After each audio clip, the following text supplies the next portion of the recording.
할렐루야. 오늘도 말씀이 실제로 우리 큐티 모임 가운데 오신 여러분들을 사랑하고 축복합니다. 자, 오늘은 우리 예레미야서 22장 1절부터 9절까지 말씀, 심판이 곧 은혜다 라는 말씀을 가지고 함께 은혜 받기를 소망합니다. 1절부터 9절까지 말씀을 제가 대표해서 읽도록 하겠습니다. 여호와께서 이와 같이 말씀하시되 너는 유다 왕의 집에 내려가서 거기에서 이 말을 선언하여 이르기를 다윗의 왕위에 앉은 유다 왕이여 너와 내 신하와 이 문들로 들어오는 내 백성은 여호와의 말씀을 들을지니라. 여호와께서 이와 같이 말씀하시되 너희가 정의와 공의를 행하여 탈취당한 자를 압박하는 자의 손에서 건지고 이방인과 고아와 가부를 압제하거나 학대하지 말며 이곳에서 무죄한 피를 흘리지 말라. 너희가 참으로 이 말을 준행하면 다윗의 왕위에 앉을 왕들과 신하들과 백성이 병거와 말을 타고 이 집 문으로 들어오게 되리라. 그러나 너희가 이 말을 듣지 아니하면 내가 나를 두고 맹세하노니 이 집이 황폐하리라 여호와의 말씀이니라. 여호와께서 유다 왕의 집에 대하여 이와 같이 말씀하시니라. 내가 내게 길르앗 같고 레바논의 머리이나 내가 반드시 너로 광야와 주민이 없는 성읍을 만들 것이라.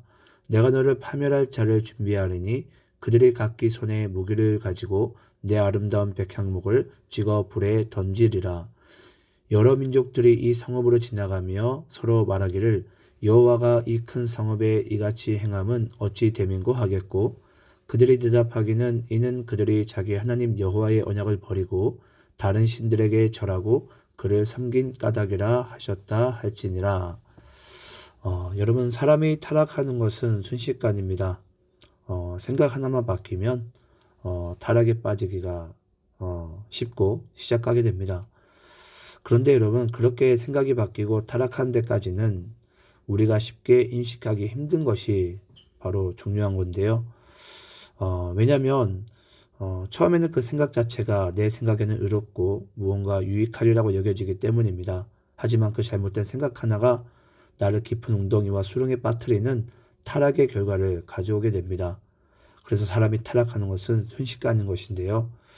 지금도 이스라엘 백성들은 자신들이 지금 영적으로 타락해 있는지는 전혀 알지 못한 채 그들은 지금 하나님의 그 심판대 앞에 지금 놓여져 있습니다. 제가 며칠 전에도 이런 말씀 드렸었습니다. 영적인 침체의 길에서 빠져나올 수 있는 유일한 길은 나에게 집중된 나의 시선과 연민의 정에 벗어나서 내가 잠잠히 주를 바라볼 때 영적인 침체에서 빠져나올 수 있는 유일한 길이라고 여러분께 말씀을 드린 적이 있습니다. 여러분, 우리가 정말 순식간에 타락하게 될 수밖에 없었던 그 이유는 그 생각 하나가 나를 바라보게 만들고 나 중심적으로 생각하게 만든 그 무언가가 하나님을 망각하게 만들어버리며 이제 어느샌가 내가 죄 가운데 빠져 있음을 우리는 전혀 인식하지 못한 채 그 타락의 길을 걸어가고 있는 것입니다. 저는 그래서 우리가 잠잠히 주를 바라보는 그런 삶의 자세가 우리에게 매우 중요한 줄 믿습니다. 자, 오늘 말씀 심판이 곧 은혜다라는 말씀을 한번 우리가 한 구절 한 구절 보시면서 함께 은혜 받겠습니다. 먼저 우리 1절 2절 말씀을 제가 다시 읽겠습니다. 여호와께서 이와 같이 말씀하시되 너는 유다 왕의 집에 내려가서 거기에서 이 말을 선언하여 이르기를 다윗의 왕위에 앉은 유다 왕이여 너와 내 신하와 이 문들로 들어오는 내 백성은 여호와의 말씀을 들을지니라. 여러분, 성경 전체에서 여호와의 말씀을 들을지어다. 하나님, 그리스도 말씀, 이와 같은 구조가 성경 전체에 대략 6,000번 정도 이상 등장하게 됩니다. 그래서 여러분, 성경이 계속해서 우리에게 강조하고 또 강조하는 것은 하나님의 말씀이시다. 그러므로 하나님의 말씀을 들을지어다. 또 말씀이 육신이 되어서 이 땅 가운데 오신 분이 바로 그리스도다. 그래서 우리는 그의 말을 들을지어다. 여러분, 성경에서는 계속 이와 같은 구조를 6,000번 이상 반복하고 있다는 것은 우리가 이 땅 가운데 사는 날 동안 가장 중요한 삶의 자세는 하나님의 말씀을 듣는 것입니다.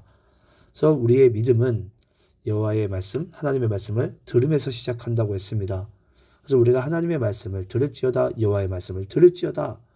여러분, 이것은 우리의 삶에 있어서 가장 중요하고 가장 근본적인 신앙의 시작의 출발점이 될 줄 믿습니다. 자, 그리고 3절부터 5절까지의 말씀입니다.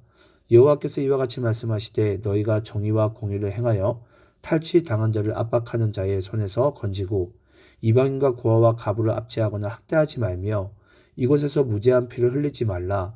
너희가 참으로 이 말을 준행하면 다윗의 왕위에 앉을 왕들과 신하들과 백성이 병거와 말을 타고 이 집 문으로 들어오게 되리라. 그러나 너희가 이 말을 듣지 아니하면 내가 나를 두고 맹세하노니 이 집이 황폐하리라. 여호와의 말씀이니라. 여러분 여기 3절부터 5절까지 말씀 가운데 보니까 여호와의 말씀을 듣고 준행하면, 여러분이 준행하고 하나님의 말씀을 듣고 준행한다라는 것은 여기 부분 가운데 보니까 가장 대표적으로 보니까 약한 자와 고와 가부를 그리고 무죄한 자의 피를 흘리지 말라. 여러분 한마디로 내가 억지로 빼앗은 것을 돌려주고 사회적 약자를 돌보고 무죄한 피를 흘리지 말라라는 것은 한마디로 우리가 여호와의 말씀을 듣고 준행하되 우리의 삶의 가장 근본적이고 기초부터 다시 세우라는 것입니다. 우리는 하나님의 말씀을 너무나도 이제 호황되게 듣고 준행하려고 하는 그런 안 좋은 악습관이 있는데요. 하나님께서는 여호와의 말씀을 듣고 우리의 삶의 가장 근본적이고 기초적인 것, 내가 누군가의 빼앗은 것을 있다면 돌려주어야 되고 사회적 약자를 돌봐야 되고 무죄한 피를 흘리지 마는, 정말 이것이야말로 이스라엘 백성들이 정말 지금 심판의 이 상황 가운데 빠져나올 수 있는 유일한 길임에도 불구하고 이스라엘 백성들은 이 상황만 모면하려 하지 하나님으로부터 말씀으로부터 다시 근본적인 이런 부분들을 새롭게 하려는 그 마음이 지금 없는 상태죠. 사실 오늘 3절부터 5절까지 말씀 보면서 생각나는 신약의 한 인물이 있습니다. 그게 바로 삭개오인데요. 삭개오가 그리스도를 만나자마자 고백한 것이 바로 이런 부분이었는데, 누가복음 19장 8절부터 9절까지 말씀을 제가 읽어보겠습니다. 삭개오가 서서 주께 여짜오되 주여 보시옵소서, 내 소유의 절반을 가난한 자들에게 주겠사오며 만일 누구의 것을 속여 빼앗은 일이 있으면 내 갑절이나 갚겠나이다. 예수께서 이르시되 오늘 구원이 이 집에 이르렀으니 이 사람도 아브라함의 자손이미로다. 지금 삭개오가 예수님을 만나자마자 곧바로 고백한 것은, 예수님, 내가 이웃의 것을 억지로 빼앗은 것이 있다면 내 갑절을 갚겠습니다. 그리고 내 소유의 절반을 가난한 자에게, 사회적 약자에게 주겠습니다 라고 얘기합니다. 한마디로 예수를 만난 이 삭개오가요, 내 삶의 가장 근본적인 기초부터 내가 다시 세우겠습니다 라고 정말 예수님께 신앙 고백을 하게 될 때에 그 예수님께서 삭개오에게 이야기를 하는 것입니다. 오늘 구원이 이 집에 이르렀으니 이도 아브라함의 자손이다. 여러분, 신앙은요, 근본적인 것부터 다시 세울 때 회복이 임합니다. 그것이 바로 하나님의 말씀을 듣고 내 삶의 기초부터 다시 쌓는 행위입니다. 그래서 여러분, 믿음이라는 것은 내가 하나님의 말씀을 듣고 내 마음으로 우리가 받아들이고 또 그 믿음의 고백들을 가지고 내 삶의 기초와 근본적인 것부터 우리가 세워나갈 때 우리의 삶에 진정한 신앙의 회복이 임하게 될 줄 믿습니다. 그런데 오늘 말씀의 5절 말씀 보게 되면, 그러나 너희가 이 말을 듣지 아니하면, 한마디로 가장 근본적인 부분과 기초적인 부분을 다시 너희들이 세우지 아니하면 이 집이 황폐하리라. 아마도 삭개오의 집이 구원을 받지 못했겠죠. 그래서 오늘 이 말씀을 보니 삭개오가 예수님을 만나자 했었던 삶의 근본적이고 기초적인 부분부터 다시 세웠던 것을 오늘 본문 말씀 가운데 지금 하나님께서 예레미야 선지자를 통해서 지금 이스라엘 백성들이 그들의 삶의 가장 근본적이고 기초부터 다시 세우는 것을 하나님께서 말씀함을 우리는 이제 보게 됩니다. 자, 그리고 6절 7절 말씀을 또 읽겠습니다. 여호와께서 유다 왕의 집에 대하여 이와 같이 말씀하시니라. 내가 내게 길르앗 같고 레바논의 머리이나 내가 반드시 너로 광야와 주민이 없는 성읍을 만들 것이라. 내가 너를 파멸할 자를 준비하리니 그들이 각기 손에 무기를 가지고 내 아름다운 백향목을 찍어 불에 던지리라. 여러분, 지금 이스라엘의 상황은 이미 화살은 쏘아졌습니다. 구르기로 한 돌은 이미 굴러가고 있는 것입니다. 그래서 예수님께서 이 땅 가운데 오셨을 때에도 이미 심판은 임했다라고 말씀하셨습니다. 한마디로 복음을 듣지 못하는 자, 하나님의 말씀을 청종하지 않는 자는 이미 그 자체가 심판을 받고 있음을 예수님도 말씀하신 바가 있습니다.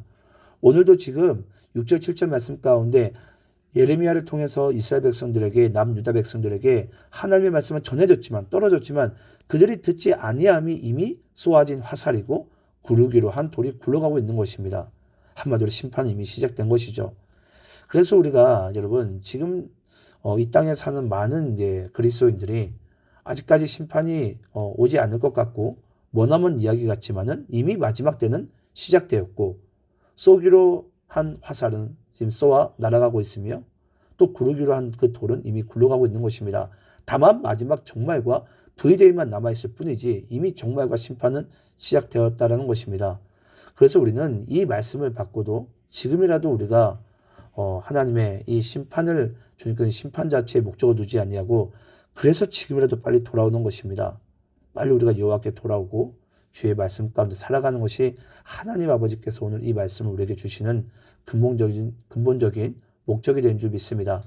자, 그리고 8절 9절 말씀입니다. 여러 민족이 이 성읍을 지나가며 서로 말하기를 여호와가 이 큰 성읍에 이같이 행함은 어찌 됨인가 하겠고 그들이 대답하기는 이는 그들이 자기 하나님 여호와의 언약을 버리고 다른 신들에게 절하고 그를 섬긴 까닭이라 하셨다 할지니라.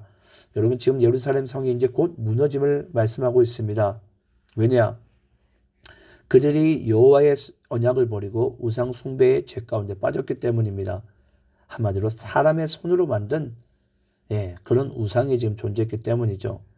그래서 사람의 손으로 세워진 그 예루살렘 성을 여러분도 아시겠지만은 곧 무너지게 되고 또 훗날 그리스도께서 또 사람 손으로 세워진 그 예루살렘 성을 다시 또 무너뜨린 것을 보게 됩니다.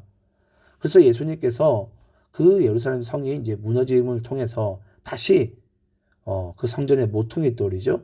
모퉁이 돌로 인해서 근본적인 것부터 기초적인 것부터 그리스도 안에서 세워 나갈 것을 말씀하고 있습니다. 그래서 여러분 오늘 말씀의 주제가 심판이 곧 은혜라고 그랬습니다. 심판은 사람이 쌓고 사람이 우상 숭배하기 위해 쌓아 올린 것을 다시 무너뜨리고 심판이 곧 은혜가 될 수 있는 것은 다시 우리가 모퉁이 돌부터 그리스도로부터 말씀으로부터 다시 근본적인 부분부터 기초적인 부분부터 세워져 나갈 때 곧 결국은 심판이 하나님께서 우리에게 심판이 목적이 아닌 하나님께서 우리를 새롭게 하기 원하시는 은혜가 되는 줄 믿습니다. 오늘 심판이 곧 은혜다 라는 이 말씀을 여러분들이 새롭게 은혜 받으시고 여러분의 삶이 무너져야 될 것은 반드시 무너져야 되며 우리가 그리스도 안에서 새롭게 근본적인 부분부터 기초적인 것이 새롭게 세워나가는 저는 그런 믿음의 삶을 여러분들이 살아가시기를 간절히 축원합니다.